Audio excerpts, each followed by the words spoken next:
അപ്പോൾ ഓട്ടോമൊബൈൽ രംഗത്ത് നിർണായകമായ പ്രഖ്യാപനങ്ങൾ ഉണ്ടാകുമെന്നാണ് പ്രതീക്ഷിക്കുന്നത്. കഴിഞ്ഞ തവണ തന്നെ നിതിൻ ഗഡ്കരിയുടെ കുറേയധികം പ്രഖ്യാപനം ഉണ്ടായിരുന്നു. പിന്നെ മറ്റൊരു കാര്യം എന്ന് പറഞ്ഞാൽ ചൈന അങ്ങനെയൊക്കെയുള്ള രാജ്യങ്ങളുമായിട്ട് പല കാര്യങ്ങളിലും കൊമ്പുകോർക്കുന്ന സമയത്തും ഓട്ടോമൊബൈൽ രംഗത്ത് കൃത്യമായൊരു ഇത് കൈവരിച്ചിട്ടില്ല, സാമ്പത്തിക നയം കൈവരിച്ചിട്ടില്ല എന്നതിനോട് എന്തൊരു വിമർശനം ഉണ്ടായിരുന്നു. അപ്പോൾ എന്തൊക്കെയാണ് നാളത്തെ ബജറ്റ് പ്രതീക്ഷകൾ? ഇപ്പോൾ ഈ കഴിഞ്ഞ വർഷത്തെ കാര്യം നോക്കുകയാണെങ്കിൽ നമ്മുടെ GDP-യുടെ ഏതാണ്ട് 6% ഓട്ടോമൊബൈൽ ഇൻഡസ്ട്രിയാണ് കൊടുക്കുന്നത്. പിന്നെ ഇൻഡസ്ട്രികളുടെ കാര്യം നോക്കിയപ്പോഴും 35% ഓട്ടോമൊബൈൽ ഇൻഡസ്ട്രിയാണ് നമ്മുടെ രാജ്യത്തെ ഇൻഡസ്ട്രി എന്ന് പറയുന്നത്. അപ്പോൾ തീർച്ചയായിട്ടും വളരെ ശക്തമായ പ്രഖ്യാപനങ്ങൾ ഉണ്ടാകുമെന്നാണ് പ്രതീക്ഷിക്കുന്നത്. ഇപ്പോൾ ഈ ഗഡ്കരിയുടെ കാര്യം നോക്കുകയാണെങ്കിൽ അദ്ദേഹം എല്ലാ കാലത്തും ഈ എന്താ പറയണ്ടത് ഓൾട്ടർനേറ്റ് ഒരു എനർജി എന്നുള്ള കാര്യത്തിൽ, ഫ്യൂവൽ എന്നുള്ള കാര്യത്തിലൊക്കെ എപ്പോഴും ശ്രദ്ധ കൊടുക്കുന്ന ആളാണ്. അപ്പോൾ എനിക്ക് തോന്നുന്നത് EVകൾ ഇപ്പോൾ നമ്മൾ ഏറ്റവും പുതിയതായിട്ട് ഇപ്പം ഓട്ടോ എക്സ്പോ ഡൽഹി കഴിഞ്ഞപ്പോൾ അതിനകത്ത് വന്നതിൽ ഏതാണ്ട് മോർ ദാൻ 50% അടുത്ത വർഷം വരാൻ പോകുന്ന വാഹനങ്ങൾ EVകളായിരുന്നു. അപ്പോൾ EVകളുടെ രംഗത്തൊരു വലിയ ഒരു പ്രഖ്യാപനം, ഒരു അനുകൂലമായ പ്രഖ്യാപനം ഉണ്ടാകുമെന്നാണ് പ്രതീക്ഷിക്കുന്നത്.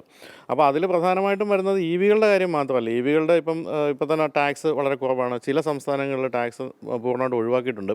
പക്ഷേ ചാർജിങ് ഒരു ഇൻഫ്രാസ്ട്രക്ചർ എന്ന് പറയുന്ന കാര്യത്തിൽ കൂടുതൽ ഇളവുകൾ ആവശ്യമാണ്. ഉദാഹരണമായിട്ട് ഇപ്പോൾ നമ്മളൊരു ഏതെങ്കിലും ഒരു ചാർജിങ് ഒരു പോയിൻ്റ് സ്ഥാപിക്കണമെങ്കിൽ 10 ലക്ഷം രൂപയ്ക്ക് മുകളിലൊക്കെ നമുക്ക് പൈസ വേണ്ടി വരുന്നുണ്ട്. അപ്പോൾ അത്തരം കാര്യങ്ങളിൽ ഒരു അനുകൂലമായ നിലപാടെടുക്കുകയാണെങ്കിൽ ചാർജിങ് സെൻറ്റേഴ്സ് വ്യാപകമാകും. അത് EVകൾ വ്യാപകമാണെങ്കിൽ വാഹനങ്ങളുടെ വില മാത്രം കുറഞ്ഞാൽ പോരാ, ഇൻഫ്രാസ്ട്രക്ചറും വ്യാപകമാകണം എന്നുള്ളതുകൊണ്ട് അതിലൊരു പ്രതീക്ഷയുണ്ട്. കൂടാതെ മാരുതിയുടെ ആദ്യത്തെ ഇലക്ട്രിക് വാഹനം വരികയാണ് അടുത്ത മാസം. എന്ന് പറഞ്ഞാൽ ഇന്ത്യ ഇലക്ട്രിക് ആകുന്നതിൻ്റെ എല്ലാ ലക്ഷണങ്ങളുമാണ് അത് കാണിക്കുന്നത്.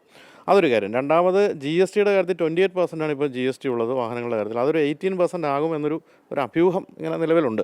അങ്ങനെയാണ് തീർച്ചയായിട്ടും വാഹനങ്ങളുടെ വില നന്നായിട്ട് കുറയുകയും അത് നമ്മളതിന് സഹായിക്കുകയും ചെയ്യും. പിന്നെ പ്രധാനമായിട്ടും വേണ്ടത് ഫെയിം സബ്സിഡിയാണ്. ഇപ്പോൾ ഈ ഇലക്ട്രിക് വാഹനങ്ങളുടെ കാര്യത്തിൽ ഇപ്പോൾ കഴിഞ്ഞ 2023-24 ഫിനാൻഷ്യൽ ഇയറിൽ ഏതാണ്ട് 8,848 കോടി മറ്റേ ഫെയിം സബ്സിഡി കൊടുത്തിരുന്നു. പക്ഷേ അത് പിന്നീട് വളരെ കുറച്ചുകൊണ്ട് വന്നു. ഓരോ വാഹനത്തിനും കൊടുക്കുന്ന ഫെയിം സബ്സിഡി കുറച്ചുകൊണ്ട് വന്നു. അപ്പോൾ ആ ഫെയിം സബ്സിഡിയും ഇനിയിപ്പോൾ കൂടും എന്നാണ് പ്രതീക്ഷിക്കുന്നത്. അങ്ങനെയാണെങ്കിൽ ഇലക്ട്രിക് 2 വീലേഴ്സിൻ്റെ കാര്യത്തിൽ പ്രത്യേകിച്ചും വളരെ അനുകൂലമായ ഒരു നിലപാടുണ്ടാവുകയും വില കുറയുകയും ചെയ്യും. അപ്പോൾ വില കുറയുക, ഇൻഫ്രാസ്ട്രക്ചർ കൂടുക, ഇത്തരം രണ്ട് കാര്യങ്ങളാണ് പ്രധാനമായിട്ട് നമ്മൾ പ്രതീക്ഷിക്കുന്നത്. ബാറ്ററിയുടെ കുറേയധികം മാറ്റങ്ങൾ വില GST ഒക്കെ ഉണ്ടാകുമെന്ന് ഉള്ളൊരു ഇതും കൂടെ അഭ്യൂഹം.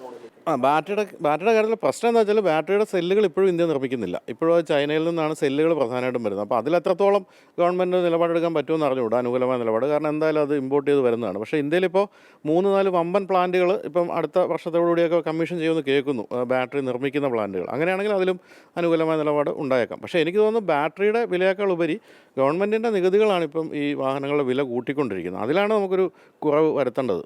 ഓട്ടോമൊബൈൽ രംഗത്ത് നല്ലൊരു നീക്കിയിരിപ്പില്ലാതെ ഓട്ടോമൊബൈലിന് ഒരു കൃത്യമായ ഇത് കൈവരിക്കാൻ സാധിക്കില്ല എന്ന് തന്നെയാണ്.